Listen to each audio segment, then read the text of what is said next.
Seat നിർണയത്തിൽ പ്രതിസന്ധിയിലായ Idukki കോൺഗ്രസിൽ payment seat ആരോപണം. Adimali seat payment സീറ്റാണെന്നാണ് പ്രാദേശിക കോൺഗ്രസ് നേതൃത്വത്തിന്റെ ആരോപണം. KC പക്ഷത്തിന് പണം വാങ്ങി സീറ്റ് കൈമാറി എന്നാണ് ആക്ഷേപം. ശേഷിക്കുന്ന 5-ൽ 2 സീറ്റ് വേണമെന്നാണ് യൂത്ത് കോൺഗ്രസിന്റെ ആവശ്യം. പരിഗണിച്ചില്ലെങ്കിൽ വിമതരായി മത്സരിക്കും. അതിനിടെ അടിമാലിയിൽ കോൺഗ്രസ് നേതൃത്വത്തിനെതിരെ പോസ്റ്ററും വന്നു. പാർട്ടി ഓഫീസിന് മുന്നിലും ടൗണിലുമാണ് സേവ് കോൺഗ്രസ് എന്ന പേരിൽ പോസ്റ്റർ പ്രത്യക്ഷപ്പെട്ടത്. രാഹുൽ സുരേഷ് നമുക്കൊപ്പം ചേരുകയാണ്. Good morning Rahul Suresh. എത്ര രൂപയ്ക്ക് കച്ചവടമായി എന്നാണ് പറയുന്നത്? ഈ സീറ്റ് അങ്ങനെയൊക്കെ വാങ്ങേണ്ട കാര്യമുണ്ടോ KC പക്ഷത്തിനൊക്കെ? Good morning Sujaya Parvathi. 6 ലക്ഷം രൂപയ്ക്ക് KC പക്ഷത്തിന് സീറ്റ് കൊടുത്തു എന്നാണ് പ്രാദേശിക നേതൃത്വത്തിന്റെ ആരോപണം. ഇന്നലെ രാത്രിയാണ് പ്രാദേശിക കോൺഗ്രസ് നേതൃത്വം ആദ്യമായി സമൂഹ മാധ്യമങ്ങളിലൂടെ ഇത്തരത്തിൽ ആരോപണവുമായി രംഗത്തെത്തുന്നത്. പിന്നീട് ഇന്ന് രാവിലെ അടിമാലിയിലെ വിവിധ ഇടങ്ങളിൽ ഇത് സംബന്ധിച്ച പോസ്റ്ററുകൾ പ്രത്യക്ഷപ്പെടുകയും ചെയ്തു.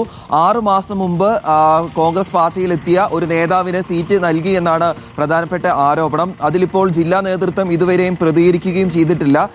അടിമാലിയിലെ പാർട്ടി ഓഫീസിന് സമീപവും അടിമാലി ടൗണിൽ ഉൾപ്പെടെ ഈ പോസ്റ്റർ പ്രത്യക്ഷപ്പെടുകയും ചെയ്തിട്ടുണ്ട്. സുജി സൂചിപ്പിച്ച പോലെ തന്നെ സേവ് കോൺഗ്രസ് എന്ന പേരിലാണ് പോസ്റ്റർ ഉള്ളത്. അതേസമയം 5 സീറ്റുകളിൽ ഇതുവരെയും ധാരണയായിട്ടില്ല. അതിൽ ചർച്ച നടക്കുകയാണ്. ഇന്നലെ രാത്രിയിലും ചർച്ച നടന്നിരുന്നു. ഏറ്റവും ഒടുവിൽ DCC അത് KPCCക്ക് അന്തിമ തീരുമാനമെടുക്കാൻ കൈമാറുകയും ചെയ്തിട്ടുണ്ട്. 5 സീറ്റുകളിൽ ഒന്നാണ് അടിമാലിയും ഉള്ളത്. മറ്റൊന്ന് ഉപ്പുതറയും കരിമണ്ണൂരുമാണ്. ഈ 2 സീറ്റുകൾ വേണമെന്ന ഒരു നിലപാടിലാണ് യൂത്ത് കോൺഗ്രസ് ഉള്ളത്. കരിമണ്ണൂർ സീറ്റിൽ വനിതാ നേതാവിനെ മത്സരിപ്പിക്കാനും കോൺഗ്രസ് തീരുമാനമുണ്ട്. ഇതിൽ യൂത്ത് കോൺഗ്രസിന് വലിയ രീതിയിലുള്ള അമർഷമുണ്ട് താനും.